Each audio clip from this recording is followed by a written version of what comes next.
This is Boise State running back Ashton Jeanty. In terms of pure rushing ability, he's the best to come out in a very long time. To me, nobody has the best blend of contact balance, strength, and vision. He presses the line well. He shows burst. He also shows downfield speed as well. But most importantly, just a total pain in the ass to tackle. So we'll try to come up with some negatives later on. But to me, Jeanty, he's the absolute truth between the tackles. He's a created player. I mean, he's chiseled out of stone when you watched him at his pro day. Mhm. He breaks tackles relentlessly in numerous ways. Like on low tackles, boom, he has high feet to get out of your grasp. He has stiff arms near the line of scrimmage, especially against cornerbacks and defensive backs.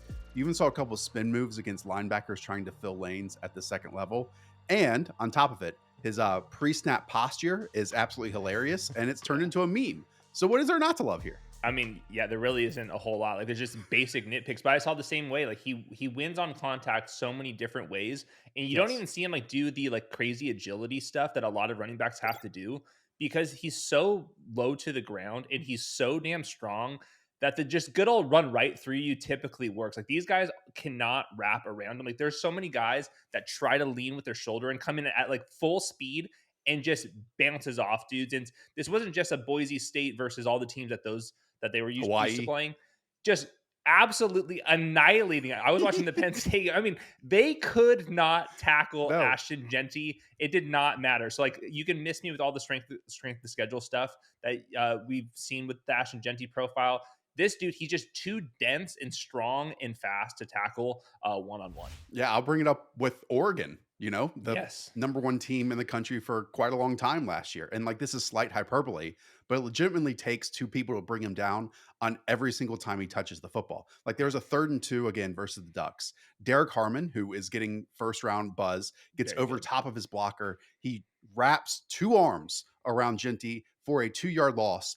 And no, the running back just simply splits and slips that tackle and attacks the line of scrimmage for a first down. And then a few plays later, the other defensive tackle next to Harmon hits Genty 3 yards deep off the snap. He avoids it, then runs into both the fill player and again Derek Harmon at the line of scrimmage. He breaks that double tackle and ends up Mhm. picking 31 yards up beyond the line of scrimmage. I mean, his numbers are ludicrous. First, we'll look at his size, right? 5'9, 211. That is trying to tackle a boulder. That is Mhm. running quickly, even if we don't have a 40-yard dash for him. But then the underlying metrics are absurd. Yes, we know he had 397 touches this past year, but a 0.39 force missed tackle rate per attempt is 98th percentile. He forced 152 missed tackles last year, according to PFF. The next closest in this class was at 103. All right. He Yeah. averaged 5.25 yards after contact per attempt this past season. There are 40 running backs in this draft class that didn't even average Mhm. 5.25 yards per carry, period. Flat out. Yeah. So just put this in like historical perspective. Bijan Robinson was a very good prospect coming out. They're not exactly similar. I think Genty is a better player than Bijan Robinson. I think I'd have to go back to Saquon Barkley, who's a better, well-rounded player than Ashton Genty, but Genty's contact balance is on that par. I have my model, which goes back to 2005. The only guys ahead of Genty, but since 2005, Saquon, Zeke, Christian McCaffrey, Reggie Bush. We're talking about that tier of prospect, and I think that the tape lives up to. There's just one play I wanted to get to real quick.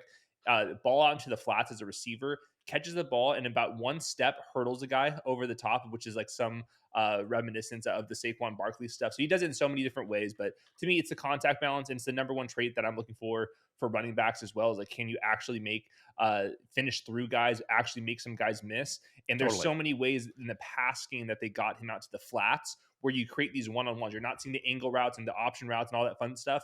Get the ball out to the it's like a first read right to the flat and let him get those one-on-ones against the linebackers, and they basically had no chance. There are a couple phrases I wanted to use here, and Matt Waldman did a great job of putting them in perspective. First, the clean hits on him are really rare. Waldman called them, these micro movements that he has just before getting contact from a field player, from a defensive back, from a linebacker, from a safety. I think Bijan does this extremely well on top of it. Yeah. Even if their movements styles are kind of different, like Bijan is always seemingly moving at top speed. Whereas if you ask me, like, one running back of the two to break a tackle head on, I'm going to get Genty to do that. And then another is what you just pointed out, which is run stamina.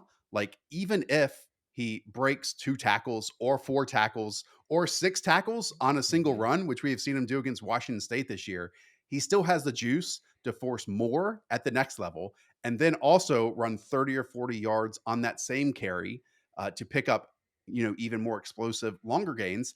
And then 4 plays later, he can do it all over again. Yep. So for a guy that has 400 something touches, there's a lot of stamina to his game to sustain that and repeat it over and over and over again. And you pointed out the receiving aspect. I mean, one, we all see the highlight reel runs. Those are so easy to find and gravitate to. But we also talked about, the little runs, the short stuff, the hidden yards that he creates, which are impactful. Man, if you go back to 2023, there was like legit receiving chops there. He had, wide receiver snaps on that season, and he had 43 receptions for 569 yards and 5 touchdowns. So if you like combine the stuff over the last 2 years, and I even think the pass pro stuff from this year, especially against Oregon, was quite good. Then he like dealt with, I think, an elbow brace or an arm brace, and I thought it kind of wore out his pass protection skills just a little bit. There's like the complete package there, I felt like. Yeah, they didn't throw the ball to him this last year because why would you when you can just run the ball and pick up 6, 7, 8, 9, 20 yards at a time? I thought most of his receptions going back to that sophomore season was just fast threes, flare routes, get the ball to the flats really quickly. And it's like almost a first read.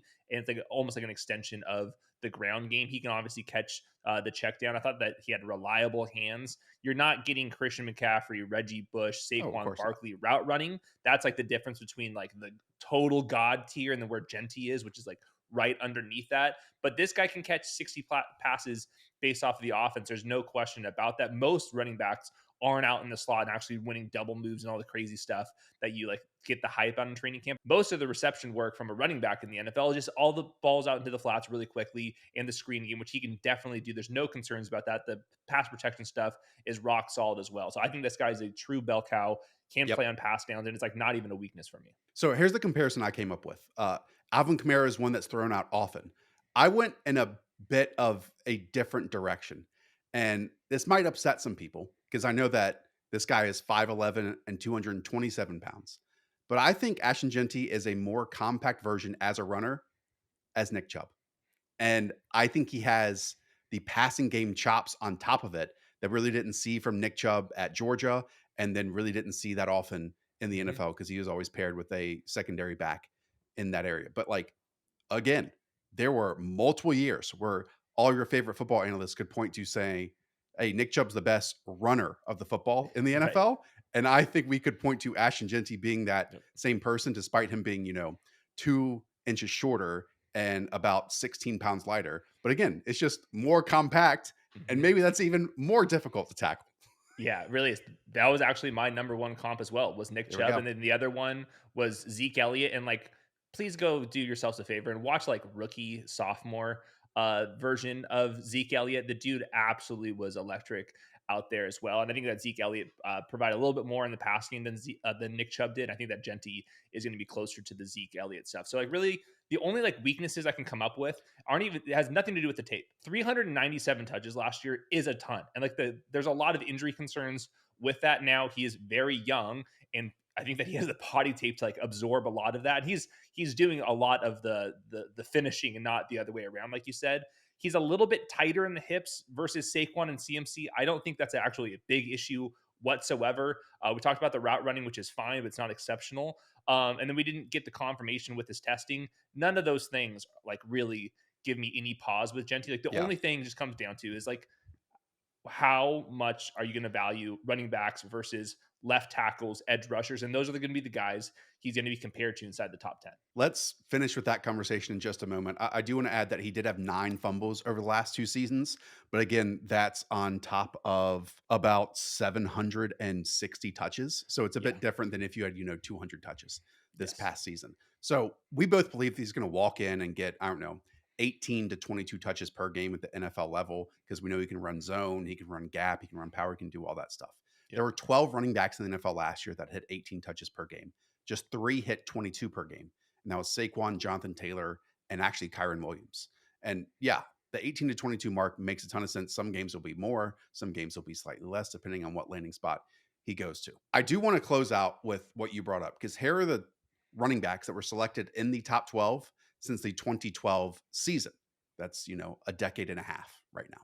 So Bijan, Jameer Gibbs, Saquon Barkley, Leonard Fournette, Christian McCaffrey, Zeke Elliott, Todd Gurley, and Trent Richardson. All right. If we, Trent Richardson, and I would even put Leonard Fournette as the bus category for the team that drafted them. The rest are all hits. So my closing question to you is: would you draft him in the top 6 of this year's draft?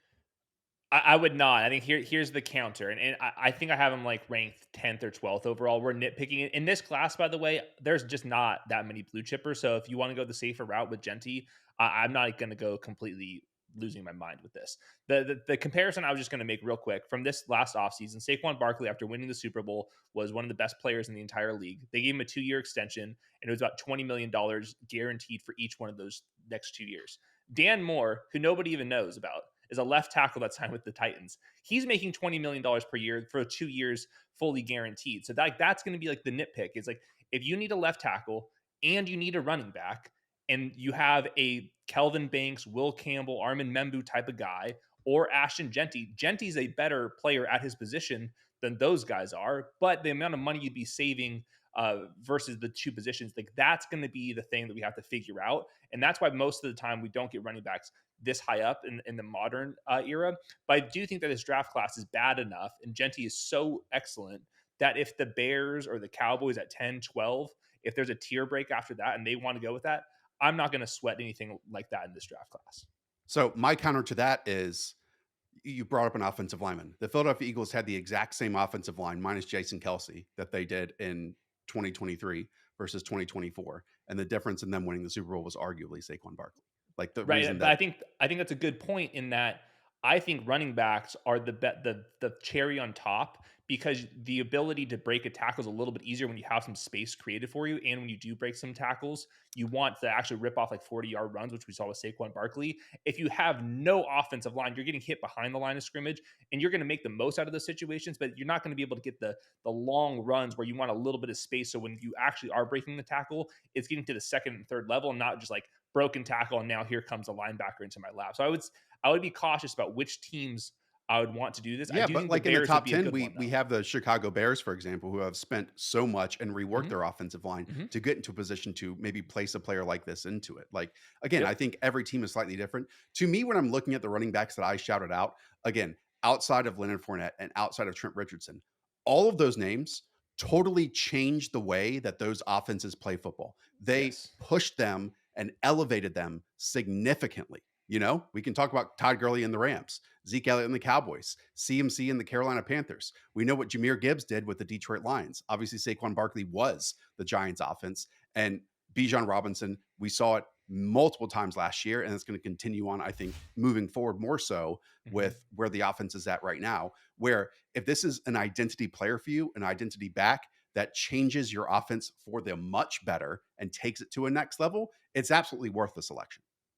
Yeah, so just going back to Bijan Robinson, drafted 8th overall. Bijan Robinson's an excellent player. We knew that going into it. He's definitely helping the Falcons out. The next pick after him was Jalen Carter, defensive tackle. I think that if we get eventually when we get the Carter contract and the Bijan Robinson contract, it'll be about twice as much for the Jalen Carter versus the Bijan stuff. So it's one of those situations where he's going to move the needle, but every top 10 pick should be moving the needle. So yeah, I think that the Patriots shouldn't draft him at 4. They have way too many needs. Left tackle, guard, more important than running back. The Bears don't have as many needs. The Cowboys don't have as many needs. Like those type of teams a little bit afterwards, I think would be totally fine. Yeah, but I mean, you point out the Jalen Carter one, which had some different layers to it. I can go back to, the 2023 draft with Jameer Gibbs and like Lucas Van Ness and Broderick Jones and Will McDonald and Emmanuel Forbes were the next 4 Definitely. selections after him. Yeah, So and I that's think that the there's difference just between top 10 examples and of it everybody in else. both categories. For sure, but I think there's like a top 8 overall picks hit at a much higher rate than like 8 to like 20. So like that's where I think it's really nitpicking, but I do think the difference between like that Cowboys picking him at 12 and the Raiders picking him at 6 typically is like a pretty substantial difference up there. But Genty is so damn good that I don't even want to lose sight of this. He's going to be so awesome. He's going to change these offenses, and running backs do matter. It's just Their Yeah, now steals more to than ever this. too. Like, not than Yeah. ever, but in this phase, in this era of the NFL, it is so important to have, to me, a difference in the running game that also creates explosives on top of it, because it's Yeah. honestly been more difficult than ever to create those in the passing Mhm. game. The running back class is pretty good, and we have videos on it, and we like some guys that are going to be available in the third and the fourth round and stuff. And you just don't find left tackles, you don't find edge rushers typically in the third, fourth, fifth round. So that's going to be the one nitpick. But if you don't see a left tackle, you don't see an edge rusher, a defensive tackle that you like, and you want Genty, I'm totally up for that. I think that's just going to be the one thing that's always in the back of my mind with these guys. Yeah, I mean, I am take elite players because elite players really change games. Like again, the Bijan example, Tyree Wilson went one spot ahead of him. So like Mhm. bookended by yes, a great selection, Jalen Carter, but then the premium position that if he works to the second contract and turned out good, Tyree Wilson would get paid more. But that's not the case. Like that's not Yeah. going to happen. So I hear you on the cap dollar stuff. I just think that when we look, elite players change games, and you definitely want those at pass rushers, at pass protectors, at all those positions. But man, I think Genty is one of those guys that is Oh just yeah. going to change the identity of his team. And you'll look on Sundays and say, hey, he made 2 to 3 to 4 game changing moments. And I don't know if I can say that about Dan Moore at left tackle. No, yeah, I agree. It's just the opportunity cost. Like when you draft a tackle, you're not paying Dan Moore, and then you can pay Saquon Barkley that comes on the market and stuff. But we're nitpicking here. This is we've lost the plot. I think with all Oh, this I didn't this bring it up. yeah, no, I just think there's a little bit of a difference, and that's it. All right, there it is. For all of you out there, go and watch our other running back prospects that Hayden mentioned. There's so many on the channel, and even more on the way. So if you're new around here, hit the subscribe button, leave a thumbs up, and we'll talk in the next one. See ya.